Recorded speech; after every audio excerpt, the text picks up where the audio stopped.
The Holy Trinity by Duke Mertz, from the February-March 2026 issue of Free Inquiry. The historical Jesus theory has no explanation for the Holy Trinity. Its meaning is never set forth in the New Testament, and there are only two places where the recitation appears in the form recognized in prayer and creed. Both are undoubtedly later additions. The first occurs in Matthew 28, verse 18 to 20, which reads as follows, emphasis added. Jesus then came up and spoke to them. He said, "Full authority in heaven and on earth has been committed to me. Go forth, therefore, and make all nations my disciples. Baptize men everywhere in the name of the Father and the Son and the Holy Spirit, and teach them to observe all that I have commanded you." New Testament scholars came to recognize that the recitation of the Holy Trinity was not part of the original passage. As theologian Alexander J. Grieve explained, the command to baptize into the threefold name is a late doctrinal expansion. In place of the words baptizing spirit, we should probably read simply, into my name. When the rite of baptism was performed by the apostles, it was always accorded a simpler formula, in the name of Jesus the Messiah. Acts 2 verse 38, into the name of the Lord Jesus, Acts 8 verse 16, or in the name of Jesus Christ, Acts 10 verse 48. The only other place where the Holy Trinity appears in the standard recitation is 2 Corinthians 13, verse 11 to 14.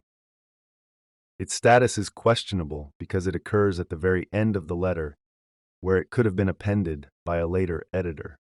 The mythical Jesus theory elegantly explains the origin and meaning of the Holy Trinity.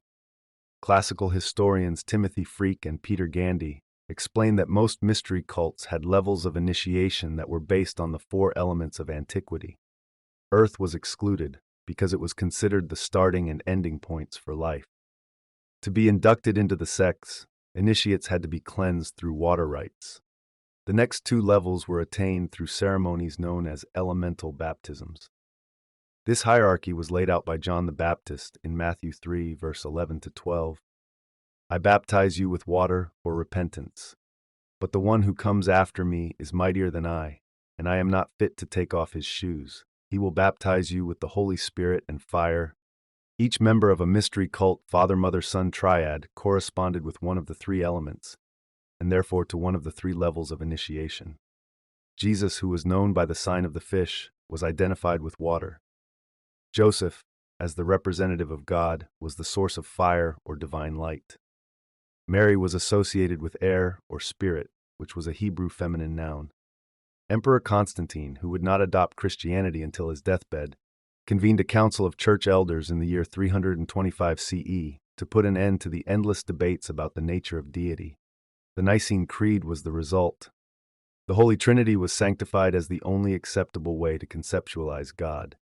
However, because spirit was a feminine noun, the gender-specific recitation should be Father, Son, and Holy Mother. It is therefore no coincidence that the archetypal icons of the Catholic Church are the statues of Saint Joseph, the crucifixes of Jesus, and the images of the Madonna. Thank you for listening to this audio edition of Free Inquiry, the journal for secular humanist ideas. If you enjoyed this article, consider subscribing to Free Inquiry magazine to explore more thought-provoking content on reason, ethics, science, and free thought. You can find more articles, subscribe, or support our work at secularhumanism.org. There you'll also discover resources on secular humanism, information on upcoming events, and ways to connect with a community of like-minded thinkers. If you believe in the importance of reason, free expression, and humanist values, consider making a donation to support our work.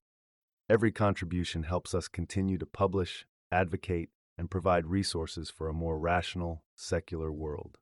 Once again, thanks for listening and for supporting free inquiry, free minds, and free expression.